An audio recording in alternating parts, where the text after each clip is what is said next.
다들 어서 오십시오. 예, 윤영님 말씀처럼 벌써 2월 말입니다. 세월 잘 갑니다. 겨울도 다 지나고요. 3월은 이상 고온이랍니다. 빨리 봄이 올 것 같습니다. 이제 오늘부터 사실상 봄날이라는데요. 3월은 이상 고온이랍니다. 네, 아랑이님 자주 뵙겠습니다. 문호님 모습, 문호님 오랜만에 뵙는 거 아닌가요? 네. 진선님 자주 뵙겠습니다. 자, 그리고 좋아요 잊으셨는데요. 좋아요 눌러주십시오. 자, 그럼 시작하겠습니다. 2월 28일 2월의 마지막 날 하드민 경제TV 시작하겠습니다. 여러분을 가장 사랑하는 방송, 개인 투자를 가장 사랑하는 방송, 최고의 주식 방송입니다. 그 어떤 정보사도 흉내낼 수 없는 최고의 방송입니다. 여러분은 특급 참여를 곁해주고 있는 CEO님을 잊지 마십시오. 자, 어제 미국 시장은요, 그냥 딱 느낌은 그런 거 있죠. 추가 하락을 위한 반등 같은 느낌. 그래서 어제 다 나스닥 지수 보면 제가 어제 새벽에 데일리를 쓰는데요. 그때까지는 나스닥 지수가 이렇게 오르는 강세 분위기였어요. 이렇게 강세 분위기가 이렇게 하다가 쭉 빠지더라고요. 견강, 후약. 네. 그래서 사실 반등할 시간이었는데, 좀 빠졌으니까 반등. 그러니까 하락할 때 보면, 네, 빠지고 반등하고, 빠지고 반등하고, 뭐 이런 분위기로 갈 것만 같은 그런 흐름입니다. 제일 중요한 거는 국채금리가 계속, 네, 우상향하고 있다. 다만 어제는요, 영국이 그 브렉시트에 대해서 합의를 좀 봤습니다. 그래서 파운드화 가치가 좀 올랐어요. 유로화 가치도 좀 오르고, 북아일랜드를 두고, 네, 합의를 보면서, 좀, 그래서 어제 환율, 오늘도 환율 얘기 제가 열심히 하겠지만, 오늘 우리 환율은 네, 약세 출발할 가능성은 엿보입니다. 하지만 전체적으로는 여전히, 네, 하향 추세다. 이 점 잊지 마셔야 되겠고요. 그래서 오늘은요, 해외 얘기를 좀 많이 해야 되겠네요. 우선 테슬라부터 얘기를 할게요. 어제 테슬라가 한 5% 올랐는데, 참 어쨌거나 일론 머스크라는 사람은 대단한 사람입니다. 전 세계에 또 이목을 끄는, 테슬라는 아직 멀쩡한데 주가가 3월 1일은 우리는 3일절이지만 미국은 테슬라는 인베스터 데이, 투자자의 날입니다. 그래서 투자자의 날, 그래서 여기서 무슨 얘기를, 과연 일론 머스크가 무슨 얘기를 할까? 이게 초미의 관심사인데요. 우선 여기 직전에서 테슬라가 지금 생산량이 증가하고 있다. 이게 아무래도, 네, 어제 주가를 5% 올랐는데 결정적인 역할을 했습니다. 어제 5.5% 올랐는데요. 생산량이 증가했다. 아무래도 작년 말에 가격 인하한 효과들이 나타나고 있다. 이렇게 봐야 되겠고요. 그래서 오늘 미국 시간으로 3월 1일이니까요. 인베스터 데이 때 일론 머스크가 무슨 얘기를 할까? 제일 궁금한데, 지금 또 나오는 얘기가 반값 전기차입니다. 예전부터 이 얘기 계속 해왔죠. 그래서 이게 과연 우리한테 어떤 영향을 미칠까? 어제 그 2차 전지 관련주들이 강세를 보인 배경에도 테슬라 인베스터 데이에 대한 선반영적인 측면도 있었거든요. 일부가. 그래서 과연 근데 반값 전기차 하면 전기차 값의 상당 부분이 배터리 값인데요. 그래서 어제도 제가 그 말씀 드렸지만, 지금 중국의 테슬라도 그렇지만 중국의 CATL, 중국으로 치면 우리나라의 LG 에너지 솔루션에 해당하는 세계 1위 전기차 배터리 회사죠. 그래서 세계 1위 중국 전부 여기 배터리 가격이나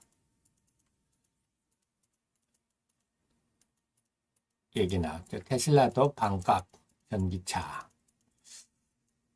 결국 이런 부분이 관련주들한테 부품이라든지 아니면 배터리 업체들한테는 좀 심리적으로 상당히 좀 부담스럽죠. 그런 측면이 있습니다. 그래서 배터리 가격이 인하하면 이 안에 들어가는 양극재라든지 소재 가격에 인하 압력이 있잖아요. 이런 게 올까? 이런 부담도 있어요. 그래서 이 테슬라의 투자자의 날 이 2차 전지 관련주에 어떻게 영향을 미칠지는 네, 반반이다. 호재로 작용할 수도 있고 악재로 작용할 수도 있다. 그런데 지금 2차 전지 관련주들을 둘러싼 기류는 무거워지고 있다. 이런 느낌은 분명히 듭니다. 계속 가격이나 이런 얘기들이 자꾸 나오거든요. 이런 속에서 제가 이제 중국 얘기를 좀 해야 되겠는데, 사실 중국을 우리가 별로, 그동안 별 관심을 두지 않고 있었는데, 중국이 사실은 조금 심각합니다. 중국의 침몰 이름을 조금 과격하지 않다고 저는 생각합니다만, 우선, 중국 본토 정시는 제치두고요. 지금 보시겠지만, 이게 지금 항생 지수인데, 홍콩의 항생 지수가 작년 11월 이후에 제로 코로나를 포기하면서 올랐다가 지금 빠지고 있는데, 이게 상승 추세가 끝났다. 이건 명확히 보이십니다. 여러분 보시겠지만. 근데 그동안의 상승에 따라서 숨고르기냐? 저는 그 성격은 좀 넘어선 것 같아요. 지금 이렇게 하락하는 거 외국인이 빠져나가서 그렇다. 왜 빠져나가느냐? 지금 골드만삭스 전이 몇 주 동안 헤지펀드들이 중국 포지션을 줄이고 있다.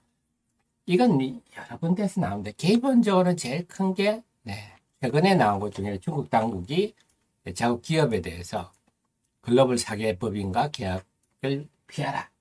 그 어쩌란 얘기입니까? 미국에 상장된 중국 기업이 한 200여 개 되는데 이것들이 세계적 회계법인으로부터 못 받으면 당연히 상장 폐지될 우려가 있겠죠. 그러니까 이게 잘못된 거, 이게 공산당의 독재가 나타나는 일이죠. 왜 기업들 일을 지가 왜 감나라 빼나라 합니까? 정부 권력이, 그래서 제가 항상 우리나라 요즘 정경을 유착을 해서 이게 말이 되는 겁니까? 정경이 어떻게 유착합니까? 우리 산업공상, 정치가 항상 경제를 이용하고, 정권 바뀔 때마다 정계인들만 빵에 왔다 갔다 하고, 무슨 유착입니까? 항상 괴롭히고 이용해 먹어왔죠. 독재가 갈수록 강한 거거든요. 민주주의가 될수록 기업이 함부로, 미국이 강한 것도 미국은 기업에 함부로 못 하잖아요. 근데 중국은, 계약하지 마라. 이래버리면 기업들 어쩌라는 얘기입니까? 그러다 최근에 중국의 바오판이라고요. 차이나 르네상스, 이 중국의 금융인이랍니다. 갑자기 사라졌습니다. 한 10일 안 보이다가 얘기가 나왔습니다. 당국으로 조사받고 있다. 이건 기업하겠습니까? 그래서 이걸 가지고도 굉장히 좀 많다. 그래서 이게 결국 독재가 나오는 배다. 그래서 항상 역사가 독재와 민주주의가 이렇게 싸우는. 그래서 항상 독재자들은 지들을 위해서 국민을 괴롭히고. 근데 국민의 힘이 커지면 이 역사가 이렇게 흘러온 거 아닙니까? 그래서 지금 중국이 결국은 저는 이 독재의 문제라고 보는데, 그러니까 함부로 기업에 얘기하니까 이제 당장 글로벌 회계법인과 계약 감리를 피하라 하지 말란 얘기죠. 이걸 자기들은 지침을 내렸다 하는데 명령이죠. 그 다음에 금융인들도 지난번에 알리바바 창업주도 한 넉 달 동안 고생했잖아요. 중국 당국에 대해서 비판을 했다고. 이렇게 항상 건전한 비판이 숨쉬지 못한 건 썩죠. 그렇습니다. 그래서 이런 이유 때문에 지금 하락을 하고 있는데, 근데 지금 중국 상황이 그런 거 지금, 그래서 위안화 가치가 다시 떨어지고 있죠. 위안화 환율이 올라가고 있는데, 지금 중요한 건 또 지난번에 제로 코로나 정책, 이것도 시진핑의 최대 치적이다 이러면서 하다가 갑자기 어느 날 갑자기 또 없애버렸잖아요.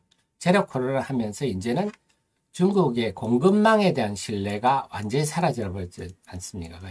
저 중국 믿고 우리가 제품 맡겼다가는 큰일 나겠다. 제로 코로나 때문에 그것만 그래서 지금은 중국에 있는 공장들이 대거 인도로 베트남 물론이고요. 인도로 가고 있다. 그럼 지금 우리나라가요. 예전에는 중국에 대한 수출 의존도가 한 32% 됐거든요. 지금은 이번 1월에는 19%로 떨어졌어요. 일시적으로 우리 지금 무역 상황이 안 좋지만 우리야 공장에 가면 다시 뭐 인도, 베트남으로 수출이 다시 늘겠죠. 중국 수출이 줄면 이건 상당히 바람직한 현상입니다. 그래서 중국이 정말 못된 사람들 아닙니까? 아주 못된 중화사상 세상에 자기들이 중심이고 나머지 다 변방이라 하고 못된 생각을 가지고요. 네. 함부로 주변국에 함부로 대하고 잠시만 틈을 보이면 함부로 대하고 막 아주 못된 그랬다 보니까 이제는 중국이 결국 이렇게 가면 중국이 그동안에 세계 공장 역할을 하면서 수출을 통해서 저임금을 통해서 수출을 더 막대한 이익을 받는데 공장이 없어지면 그 공장을 인도, 베트남이 담당해버리면 중국이 뭐가 있습니까? 아무 존재도 없죠. 그러면 실업자도 늘고 경제가 파탄나겠죠. 근데 문제는 이 독재가 있어서 지금 또 시진핑은 네, 러시아 쪽하고 지금 붙어 있지 않습니까? 그러니까 독재자들은 독재자끼리 모이는 거 히틀러, 무솔리니, 일본, 천황 뭐 이렇게 모이듯이 꼭 끼리끼리 모입니다. 자, 그래서 결론은 지금의 주식시장 하락과 경제를 둘러싼 게 지난 우리가 한 30여 년 동안 구소련이 붕괴하고 평화에 정말 유례없는 평화의 시대를 만끽을 했는데요. 이제 그런 시대가 끝났지 않습니까? 전 세계가 재무장하고 분쟁이 본격화되는데 지금 우크라이나 전쟁도 확전될 가능성이 높죠. 폴란드, 벨라루스, 뭐 트란스니스트리아 이런 쪽으로 확전될 가능성이 높아지는데 그래서 지금의 중국을 둘러싼 문제는 일시적인 문제가 아니지 않겠냐. 그렇다고 뭐 오늘 당장 일이 벌어지지는 않겠지만 지난 30년 동안 살아온 환경들이 바뀌고 있다. 이걸 우리가 좀 생각을 해봐야 될 것 같습니다. 그래서 우리 평화의 시대에 참 길들여 있었는데요. 이제는 우리도 야무지게 준비를 해야 되지 않겠느냐. 특히 독재자들은요. 우리가 자꾸 양아치들이 그렇잖아요. 뭐 조금만 양보를 해주면 자기들이 있어요. 이제 더 양보를 자꾸 요구하는데 이번에 김정은도 우리나라에 무인기 보냈습니다만 우리도 송골매 2대 날려 보내는 바람에 북한의 군부가 싹 다 바뀌었거든요. 자기들 우리 송골매가 왔다 간 줄도 몰랐어요. 그래서 중국도 마찬가지입니다. 이번에 또 관련해서 말씀드리면 샤오미가요.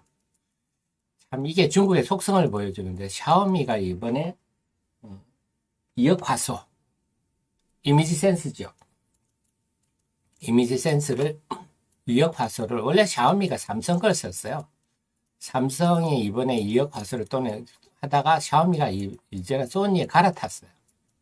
근데 중국인의 속성이 보면 일본이 보면 중국이 아주 세게 나오잖아요.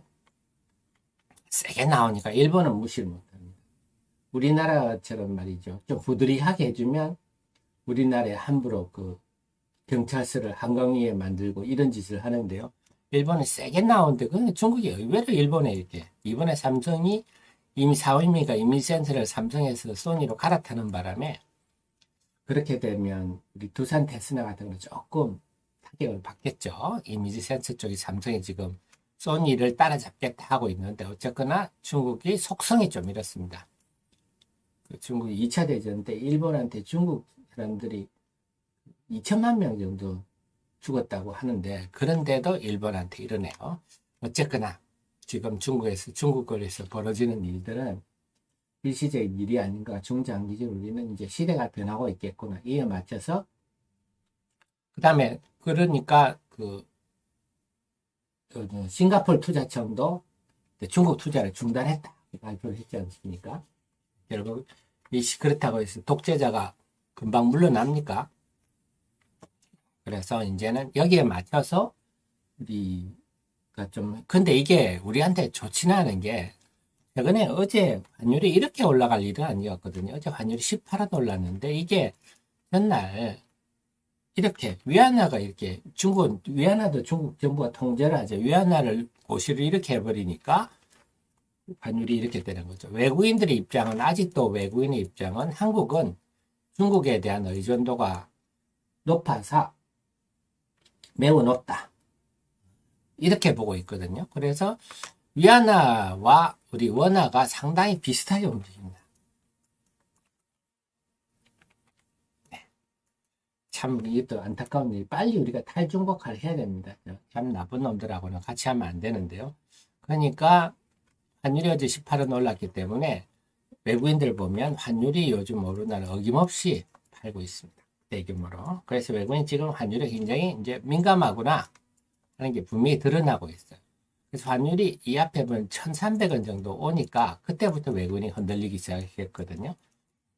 그래서 지금은 중국 영향을 우리가 좀 나쁘게 봤습니다. 빨리 우리가 탈중국화를 해야 되겠습니다. 저런 하층 나라하고 우리가 같이 할 수가 없죠. 우리나라는 지금 세계 최고, 저는 우리나라를 보면요. 인류의 미래를 우리가 지금 보여주고 있다. 지금 IT가 발달하면서 그를 빨리 습득하는 나라와 습득하지 못하는 나라의 사이에 갭이, 기술 격차가 엄청나게 발전하고 있어서 저는 우리나라가 애 안 낳는다고 얘기하는데요. 그게 뭐, 양육비 부담 이렇다는, 제가 볼 때는 그런 게 아니라 사람들이 행복을 추구하는 쪽으로 기울어서 그 영향도 크다고 보거든요. 아마 다른 나라들도 경제적으로 문화적으로 이렇게 성장하면 이런 우리나라와 같은 길을, 그래서 우리나라가 전 세계에 미래를, 첨단 국가로서 미래를 보여주고, 거기다가 참 우리나라 국민들이 얼마나 선량합니까? 그동안 긴 역사에서 남의 나라를 우리가 해코지하지 않았잖아요. 참 그런 뛰어난 민족이 중국 저런 것들한테 하면 안 되겠습니다만, 어쨌거나 주식시장은 이렇게 영향을 받고 있다. 이걸 염두에 두셔야 되겠고요. 그래서 앞으로 중국의 영향을 우리가 좀 이렇게 부정적으로 받을 수밖에 없는 독재국가 때문에 그런 상황이다 하는 점이고요. 그래서 지난 외국인들이 2월 20일부터 2월 27일까지 보면 유가증권 시장 한 1조 4천억대 순매도를 했는데, 보니까 삼성전자는 별로 그렇게 안 팔았어요. 포스코를 많이 팔았네요. LG에너지솔루션, 요거는 시총 2위 종목이라고 해석해야 될지 배터리라고 해야 될지 어쨌거나 팔았고요. LG화학도 시총 상위 종목이라고 해야 될지 배터리, 요것도 해석이 애매하고요.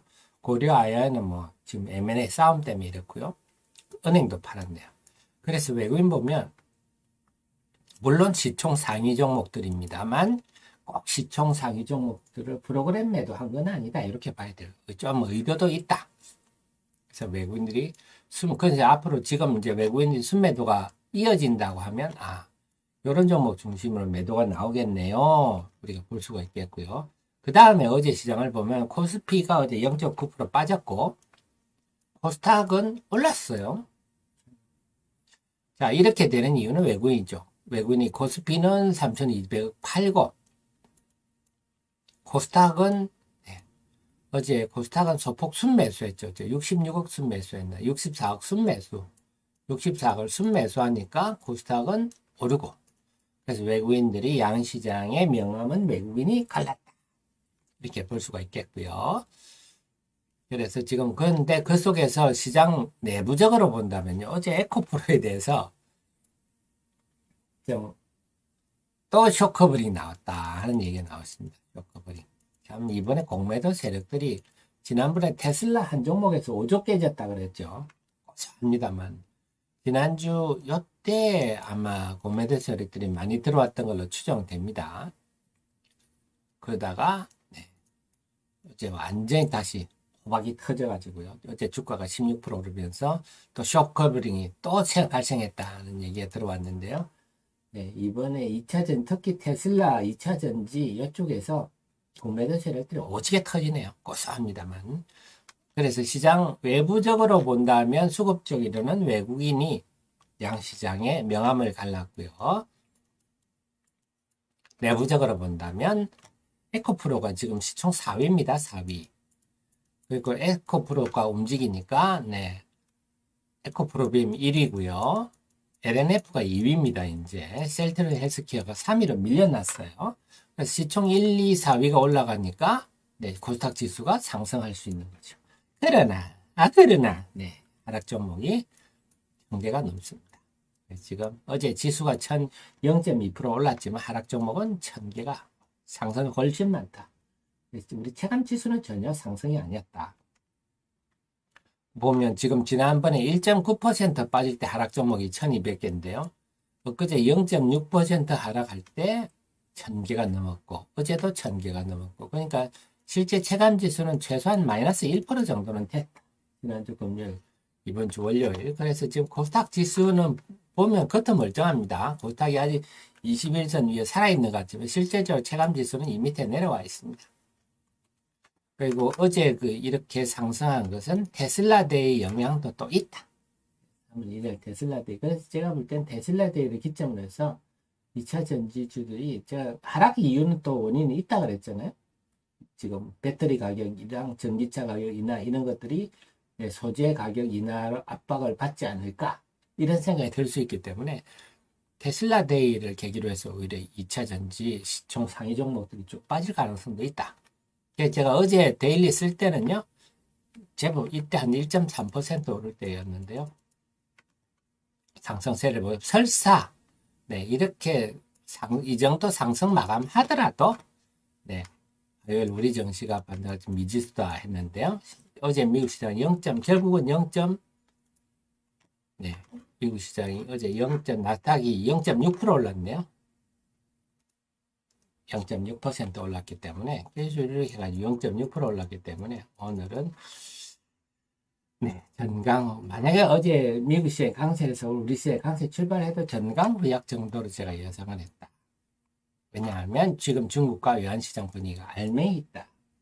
네, 근본적으로 크게 변하고 있다. 마치 구소련이 붕괴되는 게 1990년대 초반에 큰 변화라면요. 지금은 푸틴의 우크라이나 전쟁과 시진핑의 3년인 독재 이게 또 새로운 콜드워 냉전 시대를 열고 있다.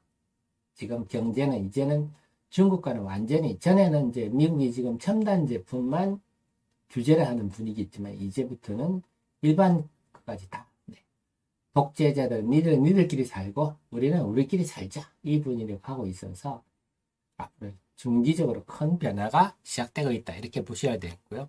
그래서 지금 제가 볼 때는 일단은 지금 반등이 있을 때마다 현금 비중을 좀 확대하자. 그래서 앞으로 코스피는 이미 내려앉고 있습니다만 그래서 지금은 좀 이렇게 다시 갈 수도 있어요. 그래서 지금 최근 1월달에 연초에 오르니까 올해 경제에 대한 걱정이 지금 많이 줄어들었지만 그 걱정이 지금 줄어들 상황이 아닙니다. 자 이제 개장하는데 그러면 1부 개장 전 방송 이제 이걸로 마치겠습니다.